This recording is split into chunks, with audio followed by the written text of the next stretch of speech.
Assalamu alaikum. Welcome to Abdullah Patel English High School and DRT Junior College. Let's start by our subject history. As we have completed by our fourth chapter explanation, today in this session we are going to start by chapter number 4, colonialism and the Marathas. So without wasting time, let's start by our question and answer session of our textual activity. Question number 1A, choose the correct alternative and rewrite the statement. See, these are the question. 4 question has been given to us. We have to choose the answer. Options are also given. 4 options are given. We have to choose one. I have highlighted the answer. I hope the slide is visible to you people. Then also I am having a reading of it. So the question number 1 is Marathas defeated the Portuguese during the siege of. The 4 options are there: Vengula, Ponda, Surat, Rajapur. So the answer is Ponda.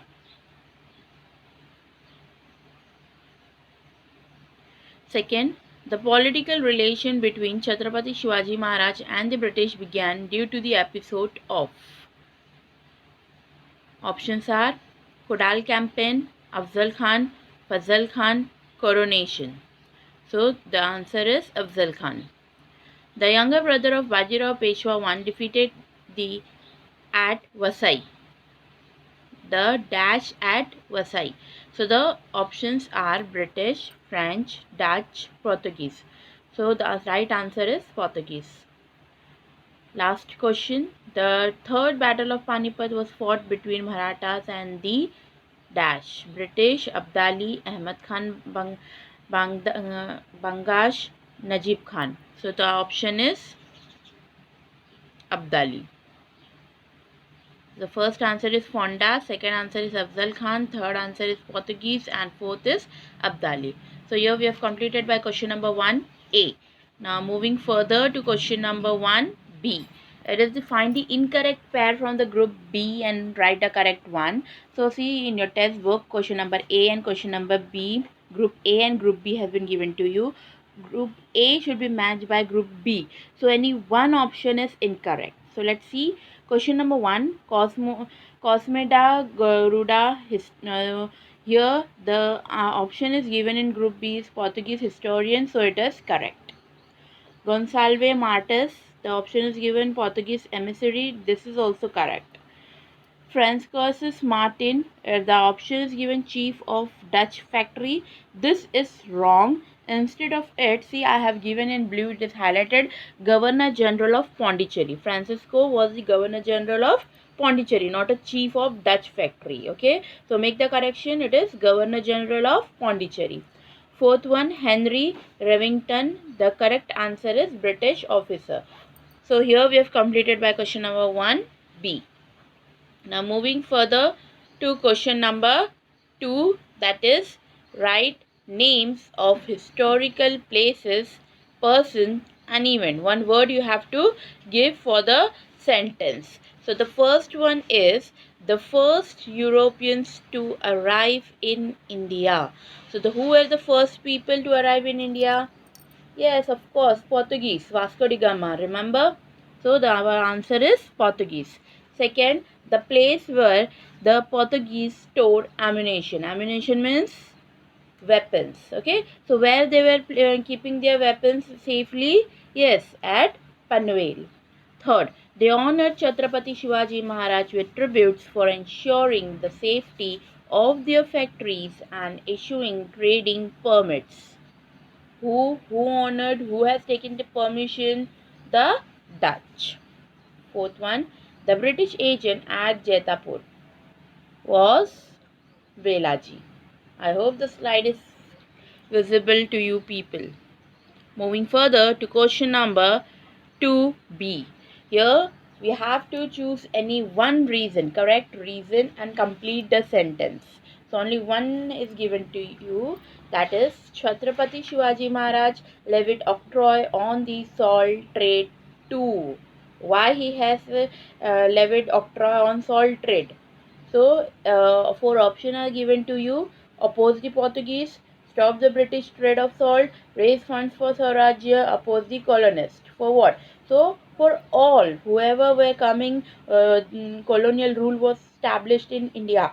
for whoever the country will be. So for all he has opposed and he levied octroi on salt trade, right? So the option D is the correct answer, that is oppose the colonist. Moving further, question number 3, state your opinion. Chhatrapati Shivaji Maharaj built naval force. Why he has built naval force? Because Portuguese were charging their taxes on naval whenever we are doing the any kind of trade. So we have a particular license. So where Mughals and Adil Shahs, Nizam Shah, all are were paying, having the license, they were paying for that. Here Chhatrapati Shivaji Maharaj has built his own naval force. Second, Maratha policies were anti-colonial. Whatever the policies he was establishing, it was anti-colonial, means against colonial who were ruling. Colonial means who were the colonial countries? British, Dutch, French, and Portuguese. Okay, so here the first answer for Chhatrapati Shivaji Maharaj built naval forces. Point number 1, Chhatrapati Shivaji Maharaj had foreseen the ulterior motives of the foreigners, example British, French, Portuguese, Dutch, and their ways of infiltration. Second, Chhatrapati Shivaji Maharaj first came in contact with the Portuguese when he established his control on Kalyan and Bhiwandi. Third point, in fact, in the beginning, the Portuguese had extended technological help for shipbuilding to the Marathas. However, the Portuguese governor of Jannah withdrew this help. Fourth point, the Portuguese were alarmed and brought to a point of despair when Chhatrapati Shivaji Maharaj built a strong Maratha navy. I hope the slide is visible to you people. Take a screenshot and write down your answer. In this session of question and answer, I have not given you any page number. Okay, directly point wise answer is given to you. So it's better to take a screenshot and write all your answers. Moving further to the next question, and that is the opinion. Maratha policies were anti-colonial. Yes, Maratha policies were anti-colonial because, yeah, or you can write as in my opinion, Maratha policies were anti-colonial because point number 1, Chhatrapati Shivaji Maharaj had foreseen European ways of infiltration. Second, the Marathas were the only Indian rulers to adopt a policy of resistance against them.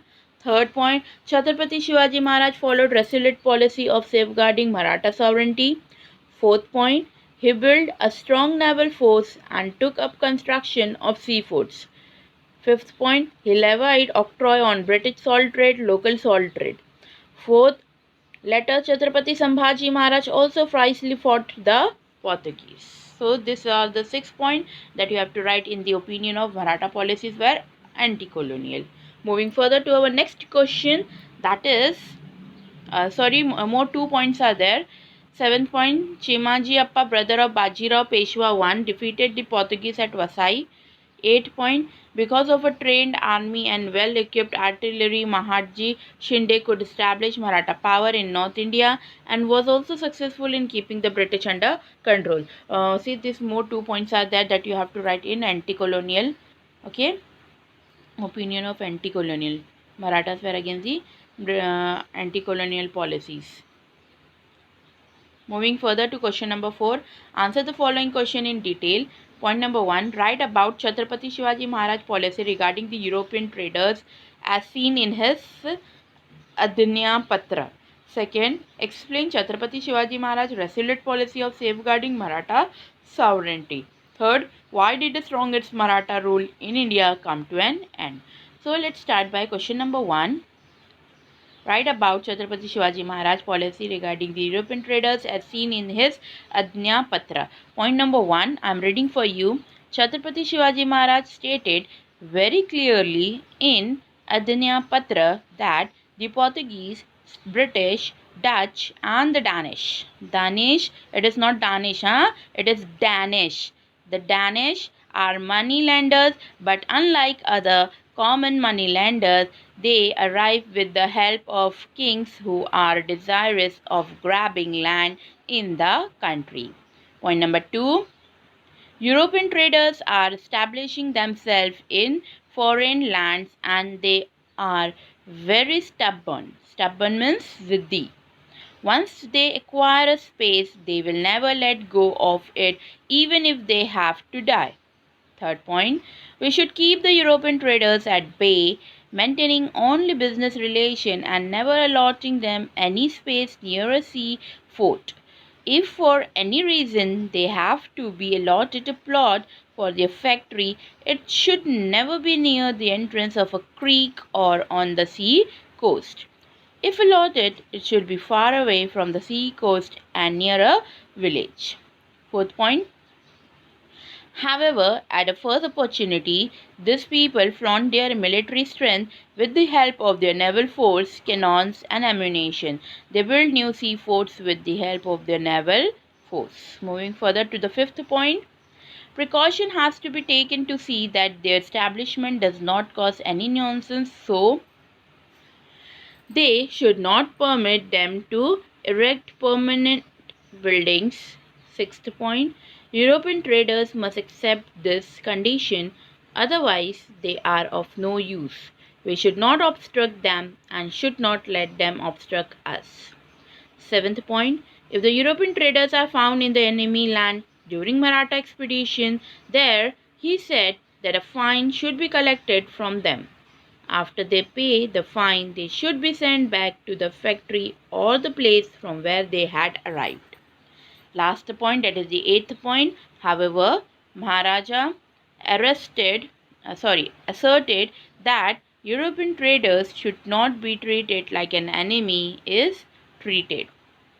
Here in this question you have to write introduction also, okay, as this is the detailed question. So that is your part. You have to write, whenever you are writing your answers in your fair notebook of history, you have to write the introduction as well as conclusion for the answer, detailed answer. Moving further to our second question.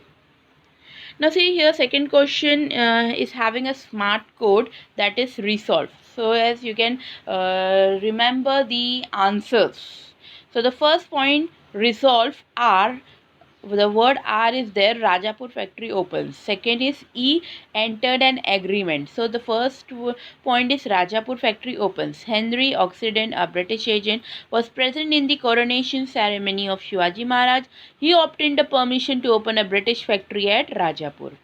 Second, entered an agreement. On 12 June 1674, an agreement was signed by the British and the Marathas. Moving further to the next. Third point is Swarajya, S for Swarajya. The following terms and conditions were included in the agreement issuing permission for the British to trade in Swarajya to open factories in Rajapur, Dabol, Chaul and Kalyana. I hope the slide is visible to all people. Fourth point is octroi, O for octroi. The Marathas claimed the right to levy 2.5% octroi on the British good, etc. Fifth point, legal steps taken, L. Legal steps taken. Chhatrapati Shivaji Maharaj prohibited use of British coinage in the Maratha domain. Sixth, V. Various steps taken. He also refuted some of the conditions put by the British, such as the British goods found afloat from the worked ship should be returned to them, and the Maratha should enter a treaty with the Siddhis of Janjira. Last point, emergence of resolute policy, that is E. See, our resolve is completed over here with the seventh point. So this answer is having 7 point, as resolve is having of the letter alphabet 7. Okay, so the last word alphabet is E. Emergence of resolute policy. This clearly reveals his resolute policy of safeguarding Maratha's sovereignty. Now moving further to our next question. Remember, while writing the answers, you have to write introduction as well as conclusion for this answer, as this is the detailed answer. Moving further to the last question. Point number 1. Nana Sahib sought help from the British. After Chhatrapati Shahu Maharaj, Nana Sahib Peshwa took charge of administration, but the British could ensure their entry in the political affairs of the Marathas, as Nana Sahib on one occasion sought help from the British. Second, Raghunath Rao approached the British. Nana Sahib was succeeded by his second son Madhav Rao Peshwa. However, Nana Sahib's younger brother Raghunath Rao wanted to become the Peshwa. Raghunath Rao alias Raghoba approached the British for help, which resulted in appointment of a British envoy in the Peshwa court in Pune. Third, the British took over many regions. In 1765, the British took over the fort at Malwan. After the death of Madhavrao Peshwa, his younger brother Narayan became Peshwa. In his reign, the British tried to conquer Thane, Vasai, Vijayadurg and Ratnagiri. In North India, the Mughal Empire was under the protection of Shindes and Holkar. By this time, the British had become active to get the custody of the Mughal Empire and to reduce the power of Bhosle dynasty of Nagpur in Bengal. For the British to bring the region from Shasti Vasai to Konkan under their sway was a priority for trading operation. So they were already planning on moving in that direction. Fourth point, Vadgaon Treaty. Raghunath Rao Peshwa was offered asylum by the British. The British army marched from Mumbai to Pune with Raghunath Rao Peshwa in their escort. The British and the Maratha army met at Talegaon, Vadgaon near Pune and had a combat. The British army, in bracket it is written, and of course Raghunath Rao also was defeated by the Marathas. A treaty was signed which is known as Vadgaon Treaty. The British succeeded, fifth point, the British succeeded in breaking the alliance, that is the friendship. Later, Nana Fadnavis formed an alliance of four rulers, namely Peshwa, Bhosle of Nagpur, Nizam and Hyder. However, the British successfully persuaded the Nizam to break the alliance. The British governor Warren Hastings had realized that if the British had to establish their permanent rule in India, it was crucial to subdue the Marathas. Sixth point, Battle of Kharda. In the Battle of Kharda, in bracket it has written Taluka Jamkher, district Ahmednagar, bracket close, the Maratha army had a sweeping victory over the Nizam. The British envoy, who was present in the Maratha camp, minutely observed the military tactics of the Marathas and later, with the help of this envoy, Lord Wellesley could defeat the Marathas. Seventh point, Treaty of Vasai. Nana Fadnavis died during the time of Bajirao Peshwa II. The relation between Holkar and Bajirao Peshwa II had turned bitter. As a result, Yashwantrao Holkar attacked Pune. Bajirao Peshwa II panicked and sought asylum from the British.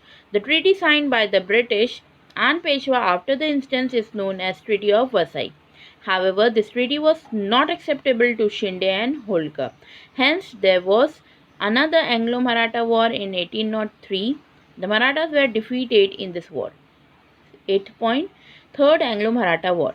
The Third Anglo-Maratha War was fought in 1817. The Marathas were again defeated and the Maratha rule came to an end in the year 1818. Bajirao Peshwa was granted an annual pension by the British and he spent rest of his life in Bittur near Kanpur.